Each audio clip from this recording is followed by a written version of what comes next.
If you wanted to know why South Africa and New Zealand refer to that fixture as the greatest rivalry, you only have to watch that 80 minutes in Auckland, the intensity of it. If you want to know why rugby is the greatest sport in the world, just watch that 80 minutes in Auckland. Intensity off the charts, tension off the charts, and at crucial moments, quality off the charts. These are my immediate thoughts following the full-time whistle at Eden Park. Thank you very much for watching. And spoiler alert, if you're trying to avoid the score, here it comes. Fortress defended. 24-17 to the ABs. Deserved winners. And they managed the crucial moments in the game better than their opponents today. These are going to be my immediate thoughts, just falling out immediately following the final whistle. I'll be back with more considered thoughts a little bit later, but I just want to tap into the kind of emotion of the whole occasion. Let me know what you think in the chat down below. Your immediate thoughts. How do you feel? Where did it go right? Where did it go wrong? What are your big takeaways? Give the video a thumbs up and hit subscribe. I really appreciate your support on the channel. I'm jealous of the rivalry between New Zealand and South Africa. I've been lucky enough to watch the previous 3 fixtures between these guys. Last year in Johannesburg and Cape Town, the World Cup final as well.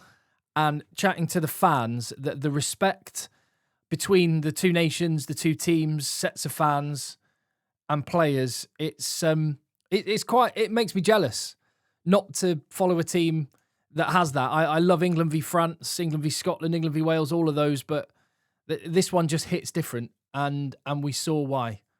It felt like, in terms of intensity, like I was watching one of those World Cup quarterfinals, South Africa, France, New Zealand, Ireland. It had that kind of one-off special occasion feel about it. And the rivalry very much still intact. The record at Eden Park very much still intact. International rugby at the very top level, it's all about pressure and executing under pressure. And New Zealand exerted more pressure on South Africa. They had much better discipline, which meant that they didn't let the pressure valve off. South Africa let the pressure off. They let New Zealand off the hook at crucial times and lacked accuracy at crucial moments. And New Zealand executed. Big players had big performances. And I talked in the build-up that this would be all about the top 2 inches. And that's where it proved. New Zealand's, but these my big takeaways are New Zealand's brains are engaged. I did describe in the pre-game preview, whilst I did predict a narrow South Africa win as my prediction, I did point out New Zealand have incredibly smart rugby players.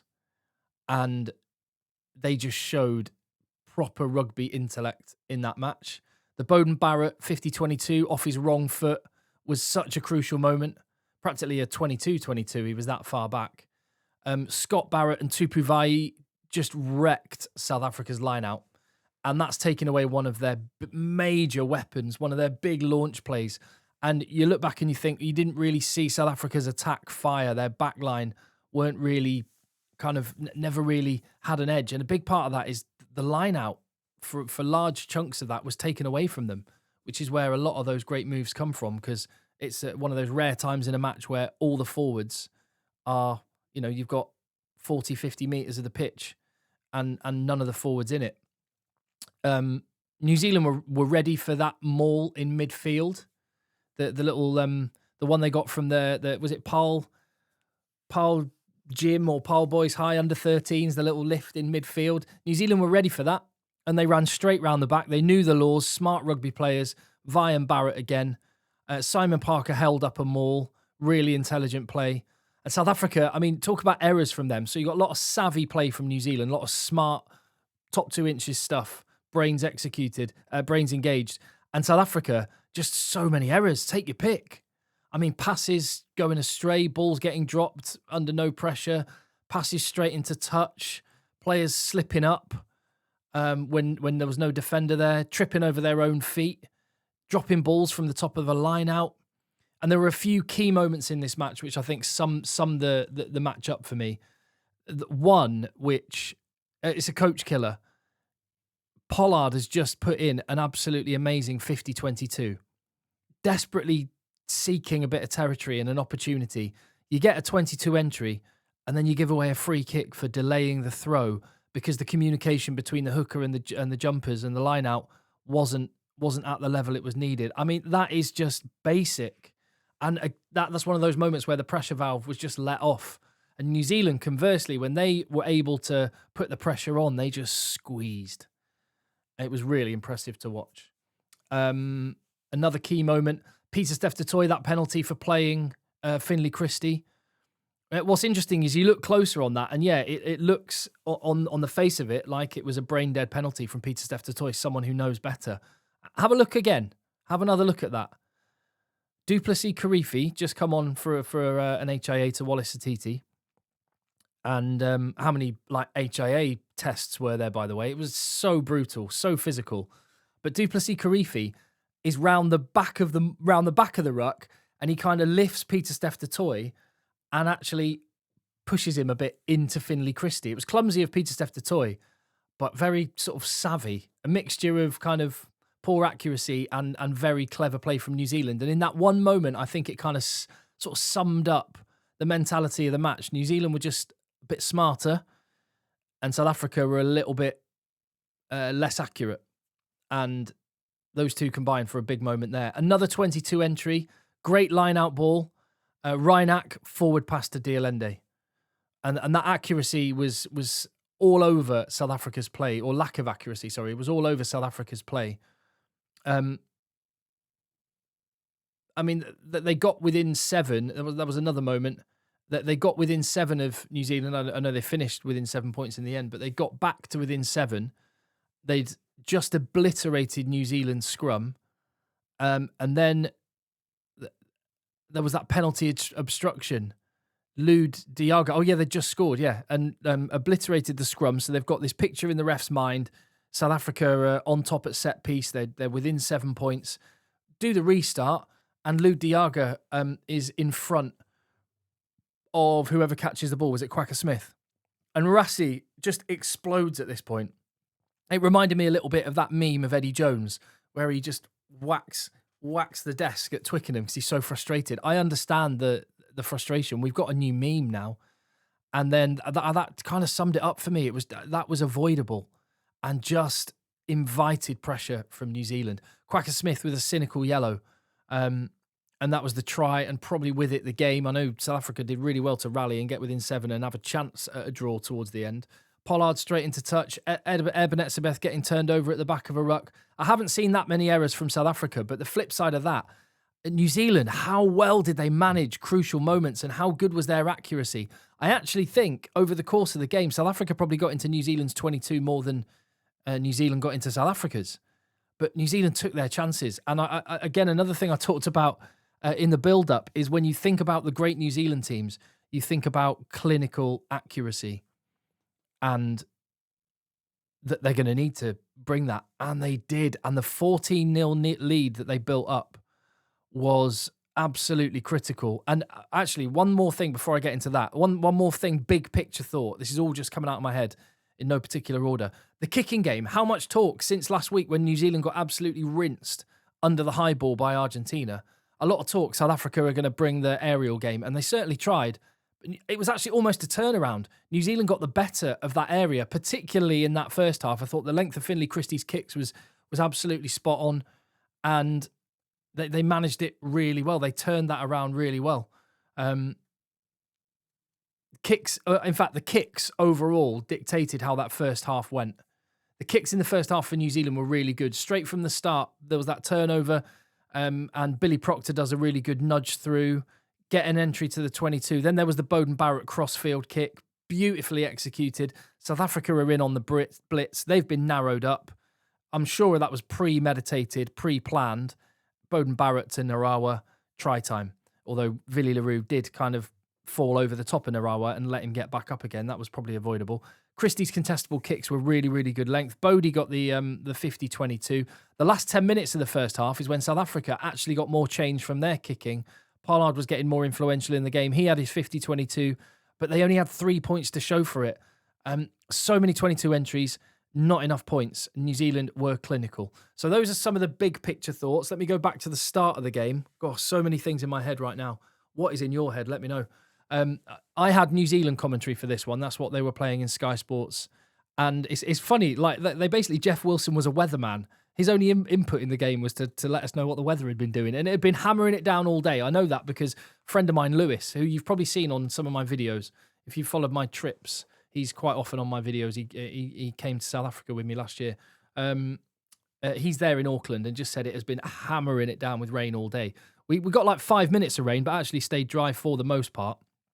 But obviously a greasy surface was going to make the conditions difficult. It was managed well. My friend Lewis, he messaged me and said, I've never known South African fans to be so nervous going into a game, so keen to be underdogs. Well, they're kind of, we can see why now. That Eden Park factor, New Zealand on home soil, they've got a very, very good record there, which they have just extended. No late changes to the South Africa team. There were lots of rumours that RG Snyman may be brought in.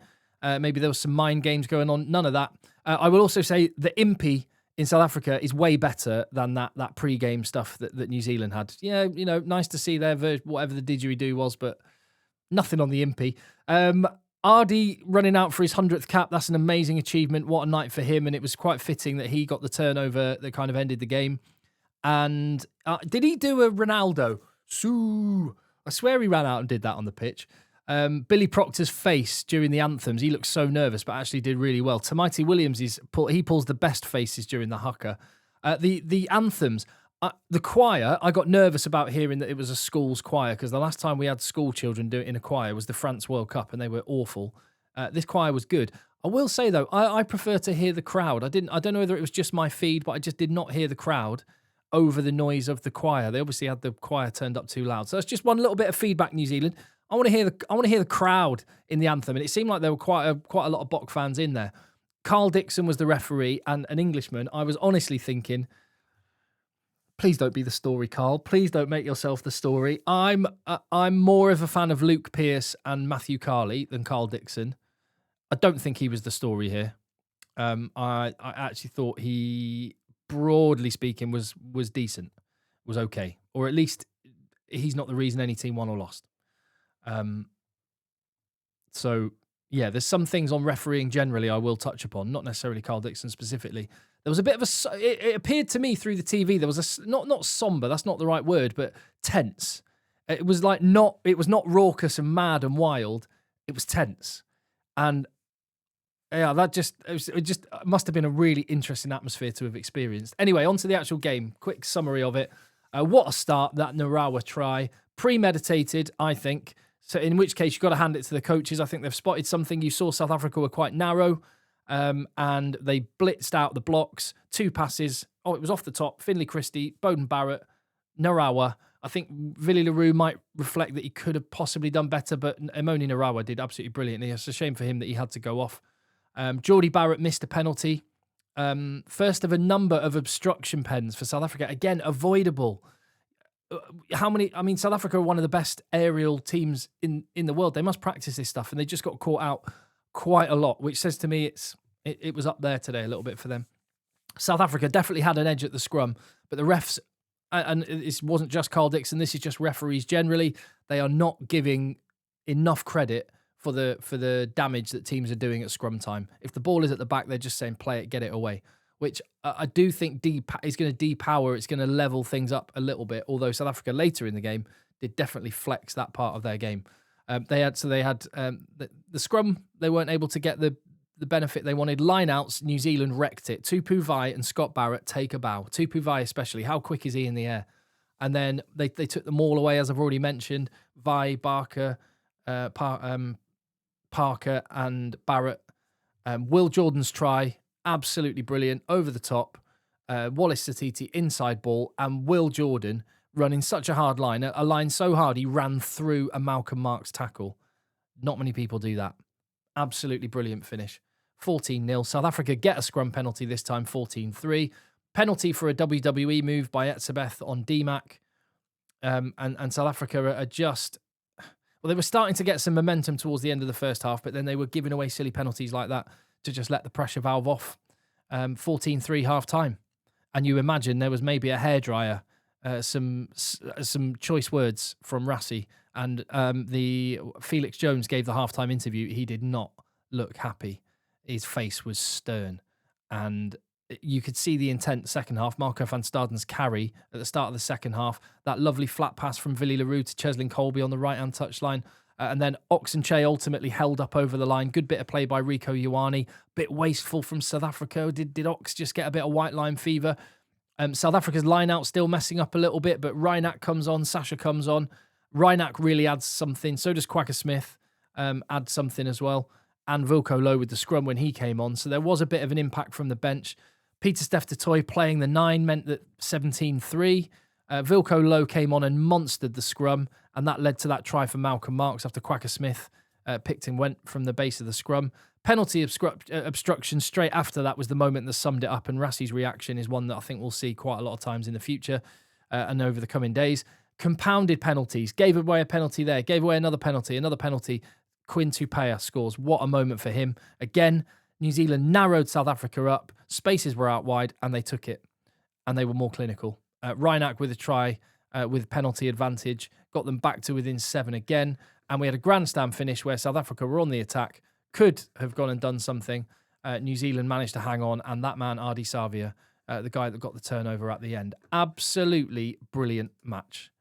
Really, really enjoyed it. Intensity off the charts. The rivalry. I mean, they're doing a proper tour, aren't they? Is it New Zealand going to South Africa or South Africa going to New Zealand? I'm pretty sure it's New Zealand going to South Africa. A full, like, proper old school tour. 3 full matches. Some talk of 4, and then playing all the provinces as well. I mean, it's very, very special and rare. The relationship between the fans and the teams, the rivalry, and the quality of rugby that they put out there on show. And in terms of quality, New Zealand were the ones that brought it today. They did. I mean, they won the game. Well done. Fair play. And bring on next week. Can't wait for it already. Your thoughts, please. Let me know, and I will see you on the next one.